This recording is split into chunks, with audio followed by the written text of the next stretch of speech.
Hello. ആ, കുറച്ച് ദിവസം മുന്നേ നമ്മള് അന്ന് വിഷുവിന് അന്ന് ഫുൾ ഓട്ടായിരുന്നു ഞാൻ പറഞ്ഞില്ലേ. അന്നൊരു സംഭവം ഉണ്ടായി. എൻ്റെ ഒരു റിലേറ്റീവ്, ഞാൻ പുള്ളിയുടെ അടുത്ത് ആ, ഞാൻ യൂട്യൂബ് ചാനൽ തുടങ്ങിയ സംഭവങ്ങളും കാര്യങ്ങളൊക്കെ ഇങ്ങനെ പറഞ്ഞ് അങ്ങനെ ടോക്കിലായിരുന്നു. ഇപ്പൊ രണ്ടാളൊരു കാര്യം ചോദിച്ചു: നീ എങ്ങനെയാ നിന്റെ ഇൻട്രോവേർട്ട് ഷെല്ല് ബ്രേക്ക് ചെയ്ത് ഈ യൂട്യൂബ് ചാനലൊക്കെ തുടങ്ങിയെന്ന്? അപ്പോഴാണ് എനിക്കൊരു കാര്യം സ്ട്രൈക്ക് ചെയ്തത്. ഞാൻ ഇൻട്രോവേർട്ട് ആയിരുന്നില്ല. ഞാൻ ഇപ്പോഴും ഇൻട്രോവേർട്ട് അല്ല എന്നാണ് എൻ്റെ വിശ്വാസം. ഞാൻ നല്ലൊരു എക്സ്ട്രോവേർട്ട് ആയിരുന്നു. വളരെ എനിക്ക് കുറെ കൂട്ടുകാരന്മാരൊക്കെ ഉണ്ടായിരുന്നു, കുറെ കണക്ഷൻസ് ഉണ്ടായിരുന്നു. അത്യാവശ്യം ഇങ്ങനെ ആക്റ്റീവായിട്ട് തെറിച്ചിറങ്ങുന്ന ഒരു എക്സ്ട്രോവേർട്ട് ആയിരുന്നു. പക്ഷെ ഡിഗ്രി ടൈമൊക്കെ ആയപ്പോൾ, ഡിഗ്രിക്ക് ശേഷം കുറച്ച് സംഭവങ്ങൾ എൻ്റെ ലൈഫിൽ നടന്നു. അതിനുശേഷം ഞാൻ തന്നെ ആകെ മാറിപ്പോയി. നമുക്ക് ആദ്യം തന്നെ കഥ തുടക്കത്തിലേക്ക് പോവാം. ഞാൻ പ്ലസ് ടു പഠിക്കുന്ന ടൈമിൽ, ആ സമയത്ത് എനിക്കൊരു ആഗ്രഹം ഉണ്ടായി. +2 നല്ലപോലെ പഠിക്കുക, നല്ല മാർക്ക് വാങ്ങുക, എന്നിട്ട് പുറത്ത് എവിടെയെങ്കിലും, അബ്രോഡല്ല, ഇന്ത്യയിൽ തന്നെ ഡൽഹിയോ പഞ്ചാബിലോ എവിടെയെങ്കിലുമൊക്കെ പോയിട്ട് 2-3 വർഷം സെറ്റായി പഠിക്കുക, അടിച്ചു പൊളിക്കുക, കുറെ കണക്ഷൻസ് ഉണ്ടാക്കുക, നന്നായി എക്സ്പ്ലോർ ചെയ്യുക. അങ്ങനത്തെ ഒരു നല്ല ആഗ്രഹം ഉണ്ടായി എനിക്ക്. ഞാൻ അതിനുവേണ്ടി വർക്ക് ഇട്ടു. ഞാൻ നന്നായി പഠിച്ചു. നല്ല മാർക്ക് ഉണ്ടായി. +2 നല്ല മാർക്ക് ഉണ്ടായി എനിക്ക്. അത് വെച്ച് എനിക്ക് ഇന്ത്യയിൽ തന്നെ മെയിൻ കോളേജിലൊക്കെ അഡ്മിഷൻ കിട്ടാൻ വലിയ പണി ഉണ്ടായില്ല. സിമ്പിൾ അഡ്മിഷൻ കിട്ടിയാനെ. ആ മാർക്ക് അത്യാവശ്യം ഉണ്ടായതുകൊണ്ട് കുഴപ്പമുണ്ടായിരുന്നില്ല. പക്ഷെ ആ സമയത്താണ് കൊറോണ വന്നത്. പിന്നെ പോരാത്തതിന് +2 കുറച്ച് സംഭവം നടന്നിട്ടുണ്ടായി. ഞാൻ പറഞ്ഞു, ഞാൻ നല്ല എക്സ്ട്രോവേർട്ട് ആയിരുന്നു. അപ്പൊ അതിന്റെ കുറച്ച് സംഭവങ്ങളൊക്കെ ഉണ്ടായിരുന്നു +2. അപ്പൊ അത് കാരണം വീട്ടുകാർക്ക് എന്നെ പറ്റി ഒരു ധാരണ ഉണ്ടായിരുന്നു. ഞാൻ അത്ര മെച്ചോർഡല്ല. പിന്നെ ഞാൻ ഇങ്ങനെ ബാക്കി കൂട്ടുകാരന്മാരുടെ അവരൊക്കെ പ്രശ്നത്തിൽ കയറി ഇടപെട്ട് അത്യാവശ്യം വലകളൊക്കെ കിട്ടും എന്നുള്ളൊരു മൈൻഡ് സെറ്റ് ഉണ്ടായി. അപ്പൊ അവർക്കൊരു പേടി ഉണ്ടായിരുന്നു, ഞാൻ പുറത്ത് പോവാണെങ്കിൽ എന്തെങ്കിലും പ്രശ്നത്തിൽ കയറി ഇടപെട്ട്. ഞാൻ പ്രശ്നം ഉണ്ടാക്കാറില്ല പൊതുവെ, ഞാൻ അങ്ങനത്തെ ടൈപ്പ് ഓഫ് പേഴ്സൺ അല്ല. പക്ഷെ ബാക്കി എന്തെങ്കിലും ആൾക്ക് പ്രശ്നം ഉണ്ടാക്കി കഴിഞ്ഞാൽ ഞാൻ അത് ഇടപെട്ട് സോൾവ് ആക്കാൻ ശ്രമിക്കാറുണ്ട്. അപ്പൊ അങ്ങനെ എന്തെങ്കിലും കയറിയിട്ട് ഞാൻ വല വാങ്ങും എന്നുള്ള രീതിയിൽ വീട്ടുകാർക്ക് ഒരു പേടി ഉണ്ടായിരുന്നു. +2 അതിനുള്ള തെളിവുകൾ അത്യാവശ്യം ഉണ്ടായിരുന്നു. അപ്പൊ അതുകൊണ്ട് വീട്ടുകാര് എന്നെ പോണ്ടെന്നുള്ള രീതിയിലായിരുന്നു. എന്റെ പ്ലാനെ സപ്പോർട്ട് ചെയ്തില്ല. പിന്നെ കൊറോണ ഉണ്ട് അതിനെ സപ്പോർട്ട് ചെയ്യാനായിട്ട്, പുറത്തേക്ക് പോകാണ്ടിരിക്കാനായിട്ട്. അങ്ങനെ വീടിന്റെ അടുത്ത്, വീട്ടിൽ നിന്ന് ഒരു 3 കിലോമീറ്റർ മാറിയ ഒരു കോളേജിൽ ഞാൻ പോയി ചേർന്നു. എനിക്ക് ആദ്യത്തെ ഒരു വർഷമൊക്കെ വീട്ടുകാരുടെ അടുത്തൊരു ദേഷ്യം ഉണ്ടായിരുന്നു. കാരണം ഞാൻ +2 എത്ര കഷ്ടപ്പെട്ടു ഈ പുറത്ത് പോയി പഠിക്കാനായിട്ട്. അതിനിടെ നല്ല പഠിച്ച് നല്ല മാർക്ക് വാങ്ങിച്ചിട്ടുണ്ടായിരുന്നു. പക്ഷെ എന്നിട്ടും എന്നെ വിടാത്തതുകൊണ്ട് ഉള്ള ദേഷ്യം ഉണ്ടായി എനിക്ക്. ആദ്യത്തെ ഒരു വർഷം എനിക്ക് അവരുടെ അടുത്തൊരു ദേഷ്യം ഉണ്ടായിരുന്നു. പിന്നെ പതുക്കെ ഓക്കെ, കുഴപ്പമില്ല. കോളേജ് ലൈഫ് അത്യാവശ്യം, കോളേജ് ലൈഫ് 1.5 വർഷം കണ്ട് കിട്ടി തുടങ്ങി. ഒരു 1.5 വർഷം കോളേജ് ലൈഫ് ഉണ്ടായുള്ളൂ എനിക്ക്. വിനയ്ക്ക് ഞാൻ ഡിഗ്രി പഠിച്ചത്. അപ്പൊ ബാക്കി ഒരു 1.5 വർഷം അത്യാവശ്യം പിള്ളേരൊക്കെ കമ്പനിയായി, നല്ല കുറെ കണക്ഷൻസ് കിട്ടിയെങ്കിൽ കോളേജിൽ. അപ്പൊ പിന്നെ വലിയ കുഴപ്പമില്ലാണ്ട് നമ്മൾ പോയി കോളേജ് ലൈഫ് അത്യാവശ്യം എൻജോയ് ചെയ്ത് പോയി.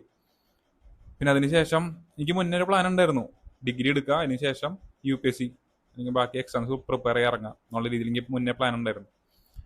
അപ്പൊ അതിനുശേഷം ഞാൻ കോളേജിന് ശേഷം നേരെ പ്രിപ്പറേഷൻ ഇറങ്ങി.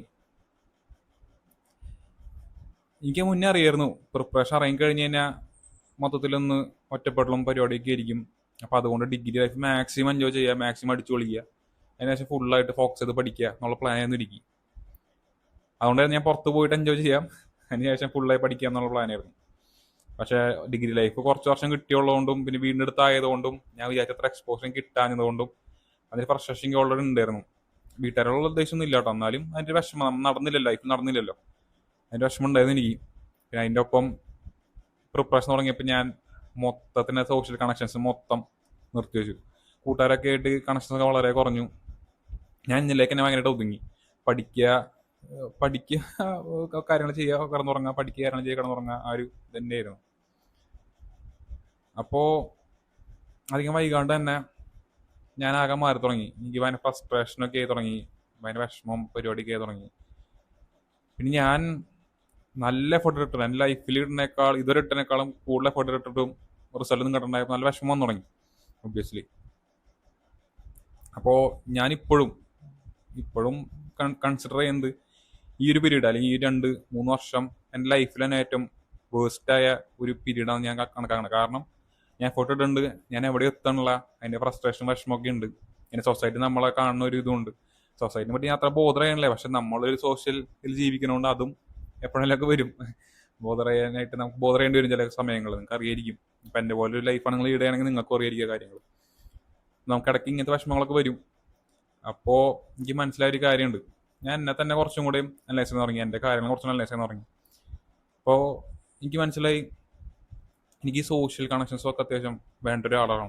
എനിക്ക് കൂട്ടുകാർ, ഫ്രണ്ട്ഷിപ്പൊക്കെ അത്യാവശ്യം വേണ്ട ഒരു വ്യക്തിയാണ് ഞാൻ. അല്ലെങ്കിൽ എനിക്ക് സർവൈവ് ചെയ്യാൻ പറ്റില്ല എന്നുള്ള രീതിയിൽ. അപ്പോൾ ഞാൻ കുറച്ചും കൂടെ അതിലേക്ക് ഇൻവെസ്റ്റ് ചെയ്ത് തുടങ്ങി. പിന്നെ പതുക്കെ പതുക്കെ വേറെ കുറച്ച് കാര്യങ്ങൾ എനിക്ക് മനസ്സിലായി തുടങ്ങി. ഞാൻ പണ്ട് നിങ്ങളുടെ അടുത്ത് മുന്നേ ഷെയർ ചെയ്തിട്ടുണ്ട്, എനിക്ക് അഭിനയിക്കാൻ അത്യാവശ്യം ഇഷ്ടമായിരുന്നു. സ്കൂളിൽ ചെറിയ ചെറിയ നാടകങ്ങളും പരിപാടിയൊക്കെ ആണെങ്കിൽ എനിക്ക് ഇഷ്ടമായിരുന്നു. ഓരോ ക്യാരക്ടറൊക്കെ ഇട്ട് അഭിനയിക്കാൻ ഭയങ്കര ഇഷ്ടമായിരുന്നു. പിന്നെ യാത്ര ചെയ്യാൻ അത്യാവശ്യം ഇഷ്ടമായിരുന്നു. ഞാൻ ഇവിടേക്ക് വന്നിട്ട് യാത്ര പോലെ മിരക്ക് ചെയ്തിട്ടുണ്ടായില്ല. 1.5-1.5 ഞാൻ മിരയ്ക്ക് അങ്ങോട്ട് പോയിട്ട് പോലില്ല. ട്രിവാൻഡ്രം വന്നിട്ട് ഫുള്ള് പഠിക്കാൻ ഒരു മൂഡ് തന്നെയായിരുന്നു. അപ്പം ഞാൻ യാത്ര എനിക്ക് ഇഷ്ടമായിരുന്നു. പിന്നെ ഇതുപോലെ എനിക്ക് കുറേ കാലം ട്രൈ ഔട്ട് ചെയ്യണമെന്നുണ്ടായി ലൈഫിൽ, കുറേ ആഗ്രഹങ്ങൾ ഉണ്ടായി ലൈഫിൽ. അതൊക്കെ ഞാൻ വേണ്ടെന്ന് വെച്ചേക്കായിരുന്നു. പഠിക്കുക, ജോലിക്ക് കയറാം, ആ ഒരു മൂഡിൽ ഞാൻ പതുക്കെ എനിക്ക് ഇഷ്ടമുള്ള കാര്യങ്ങൾ ചെയ്ത് തുടങ്ങി. കൂട്ടുകാരന്മാർ കുറേ ടൈം സ്പെൻഡ് തുടങ്ങി, അതിലേക്ക് കുറേ ഇൻവെസ്റ്റ് ചെയ്ത് തുടങ്ങി. അപ്പോൾ എനിക്ക് എന്നെ പറ്റി കുറച്ചുകൂടെ കൂടുതൽ കാര്യങ്ങൾ മനസ്സിലാവാൻ തുടങ്ങി. അപ്പോൾ എന്നെ കാണുന്ന നിങ്ങളോട് എനിക്ക് പറയാനുള്ളത്, ഇപ്പം നിങ്ങളും എൻ്റെ പോലൊരു ലൈഫിൽ വേഴ്സ്റ്റ് സ്റ്റേറ്റിലൂടെ കടന്നു പോകണമെങ്കിൽ നമ്മുടെ ലൈഫിൽ ഇതുപോലത്തെ വിഷമമുള്ള സിറ്റുവേഷൻസ് എന്തിലൊക്കെ പഠിപ്പിക്കും. എനിക്കറിയായിരുന്നു എന്തൊക്കെയോ എനിക്കിന്ന് പഠിക്കാനുണ്ടെന്ന് എനിക്കറിയായിരുന്നു ഈ ഒരു ലൈഫിൻ്റെ ഫേസിലേക്കൂടെ. പക്ഷെ എനിക്ക് ഫിഗർ ഔട്ട് ചെയ്യാൻ പറ്റില്ല. എന്താണ് ഞാൻ പഠിക്കേണ്ടത്, എന്താണ് ഞാൻ മനസ്സിലാക്കേണ്ടതെന്ന് എനിക്ക് ഫിഗർ ഔട്ട് ചെയ്യാൻ പറ്റിയിട്ടുണ്ടായില്ല. ഞാൻ ഓരോന്നോരോന്നേ പതുക്കെ ഫിഗർ ഔട്ട് തുടങ്ങിയിട്ടുള്ളൂ. ഇപ്പോഴും കംപ്ലീറ്റ് ഫിഗർ ഔട്ട് ചെയ്തിട്ടില്ല ഞാൻ എന്നെ പറ്റിയിട്ട്. പക്ഷെ ഞാൻ എന്നെപ്പറ്റി കൂടുതൽ അറിയും തോറും എനിക്ക് ഭയങ്കര ഒരു ക്യൂരിയോസിറ്റി അല്ലെങ്കിൽ ഇഷ്ടം, ഒരു ക്രൈസ് എന്നൊക്കെ വേണമെങ്കിൽ വിളിക്കാം. എന്നെപ്പറ്റി കൂടുതൽ അറിയാൻ എനിക്കൊരു ക്രൈസ് ആയി തുടങ്ങി. എന്നെ കൊണ്ട് എന്തൊക്കെ പറ്റും, എൻ്റെ ഈ ബോഡി ലിമിറ്റേഷൻ എന്താണ്, അതായത് വർക്കൗട്ടൊക്കെ തുടങ്ങിയത് ഞാൻ. പിന്നെ കോട്ടൊക്കെ കണ്ടിട്ടുണ്ട്, don't die before realising your body's potential എന്ന് പറഞ്ഞ കോട്ടൊക്കെ ഞാൻ കണ്ടിട്ടുണ്ട്. ബോഡിനെ കൊണ്ട് എനിക്ക് എന്തൊക്കെ ചെയ്യാൻ പറ്റും, എൻ്റെ മൈൻഡ് അത്ര കപ്പാസിറ്റി ഉണ്ട്. ഇപ്പം ഞാൻ അല്ലെങ്കിൽ എഡിറ്റിങ് സംഭവങ്ങളൊക്കെ അതിന് എനിക്ക് അറിയണ്ടല്ലോ, ഞാനിപ്പോൾ തുടങ്ങിയപ്പോഴാണ് പഠിച്ചത്. അപ്പോൾ എന്നെ ഡിസ്കവർ ചെയ്യാൻ എനിക്ക് കുറേ ഉണ്ട്. എൻ്റെ പൊട്ടൻഷ്യൽ എന്താണെന്ന് എനിക്ക് അറിയണം, എൻ്റെ പർപ്പസ് എന്താണെന്ന് എനിക്കറിയണം, എൻ്റെ ജീവിതത്തിൽ എൻ്റെ പർപ്പസ് എന്താണെന്ന് എനിക്കറിയണം. അങ്ങനത്തെ കുറേ തോട്ട്സുകൾ എൻ്റെ ലൈഫിൽ ഇപ്പോൾ വന്നിറക്കുന്നുണ്ട് എനിക്ക്.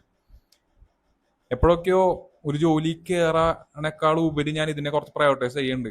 എനിക്കറിയില്ല, ജോലി കയറി കഴിഞ്ഞാൽ ഇത് മൊത്തം കിട്ടുമെന്ന് എനിക്ക് തോന്നണില്ല. അങ്ങനത്തെ ഒരു വേൾഡിലേക്ക് നമ്മൾ പൊക്കോണ്ടിരിക്കണത്. പക്ഷെ എനിക്കിതൊക്കെ അറിയണമെന്നുണ്ട്, എന്നെപ്പറ്റി അറിയണമെന്നുണ്ട്. എന്തായാലും ജീവിച്ചു, നമ്മളാരാന്ന് അറിഞ്ഞ് അറ്റ്ലീസ്റ്റ് അതെല്ലാം അറിയണ്ടേ. അപ്പോൾ അത്ര തോട്ട്സാണ്. അപ്പം എനിക്ക് നിങ്ങളോട് പറയാനുള്ളത്, എന്നെ കാണാൻ നിങ്ങളോട് പറയാനുള്ളത്, വേസ്റ്റ് ഫേസിലൂടെ പോകണമെങ്കിൽ ജസ്റ്റ് അനലൈസ് ചെയ്യാൻ പറ്റുമെന്ന് നോക്കുക. എന്താ നിങ്ങളെ ഫേസ് പഠിപ്പിക്കണേ, എന്തെങ്കിലും അപ്പം നിങ്ങളെപ്പറ്റി നിങ്ങൾ പഠിക്കായിരിക്കും. നിങ്ങൾക്ക് ഇഷ്ടമുള്ള കാര്യം മൊത്തം നിങ്ങൾ വേണ്ടെന്ന് വെച്ചിരിക്കുകയാണെങ്കിൽ കുറച്ച് ട്രൈ ഔട്ട് എപ്പോഴെങ്കിലും. അപ്പോൾ നിങ്ങൾക്കൊന്നൊരു സ്ട്രെസ് റിലീഫോ കുറച്ച് ലൈഫിന് കുറച്ചും കൂടി എൻജോയ് ചെയ്യാൻ പറ്റിയായിരിക്കാം. അങ്ങനെ ചെയ്യാൻ പറ്റുമെങ്കിൽ ചിലപ്പോൾ നിങ്ങൾക്ക് നിങ്ങളെ തന്നെ ഒന്നുകൂടെ മനസ്സിലാക്കാൻ പറ്റിയായിരിക്കാം. നിങ്ങളെ തന്നെ ഒന്നും കൂടി റീഡിസ്കവർ ചെയ്യാൻ പറ്റിയായിരിക്കാം.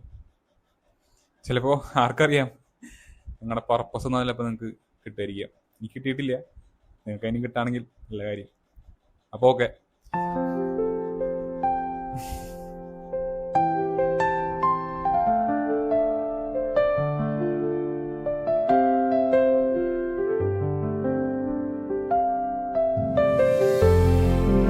നമ്മൾ കുറച്ചൊന്ന് ഓഫ് ടോപ്പിക് പോയി എനിക്ക് മനസ്സിലായി.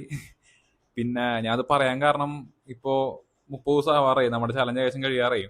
അപ്പോൾ ഇപ്പോഴെങ്കിലും പറയണമെന്ന് തോന്നി. ഇനിയിപ്പോൾ 30 ദിവസത്തിന് ശേഷം എന്താ സംഭവിക്കാൻ പോകണമെന്ന് എനിക്കറിയില്ല.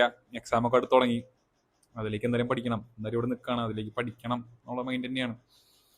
അപ്പോൾ ഇനിയിപ്പോൾ എന്താണെന്ന് എനിക്കറിയില്ല. അപ്പോൾ എന്തായാലും ഉള്ള സമയത്ത് മാക്സിമം പറയാമെന്ന് വിചാരിച്ചു, അങ്ങനെ പറഞ്ഞതാണ്. നമുക്ക് ചാലഞ്ചിലേക്ക് തിരിച്ചു വരാം. സമയം 7:10. ഞാൻ ജേണൽ ചെയ്തു. ജേണലിങ് ഇപ്പോഴേ ഫോണിൽ ചെയ്യാൻ എനിക്കെന്തോ ഒരു വൈബായി തുടങ്ങുന്നുണ്ട്. ബുക്കിൽ ചെയ്യാൻ നേരം നല്ലത്, ഫോണിൽ ഞാൻ ആരെയും പ്രോത്സാഹിപ്പിക്കില്ല. പക്ഷെ പെട്ടെന്ന് ഇപ്പോൾ കിടക്കൊക്കെ ആണെങ്കിൽ പെട്ടെന്ന് എന്തെങ്കിലും തോട്ട് വരുമ്പോൾ അത് ചെയ്യണമെങ്കിൽ ഫോണിൽ എനിക്ക് കുറച്ചുകൂടെ കംഫർട്ടബിളായി തോന്നി. ഞാൻ ഫോണിൽ ഇരുന്നാണ് ജേണൽ ചെയ്തത്. ബുക്ക് നമ്മൾ വായിച്ചു, ബുക്ക് ഉച്ചയ്ക്ക് അത്യാവശ്യം ഒന്ന് വായിച്ചു. ബുക്ക് വായന കഴിഞ്ഞിട്ടുണ്ട്. ഇനി മെഡിറ്റേഷനും വർക്കൗട്ടാണ്. അപ്പോൾ നമുക്ക് ചെയ്തിട്ട് അപ്ഡേറ്റ് ചെയ്യാം. അപ്പോൾ ഓക്കെ, ശരി.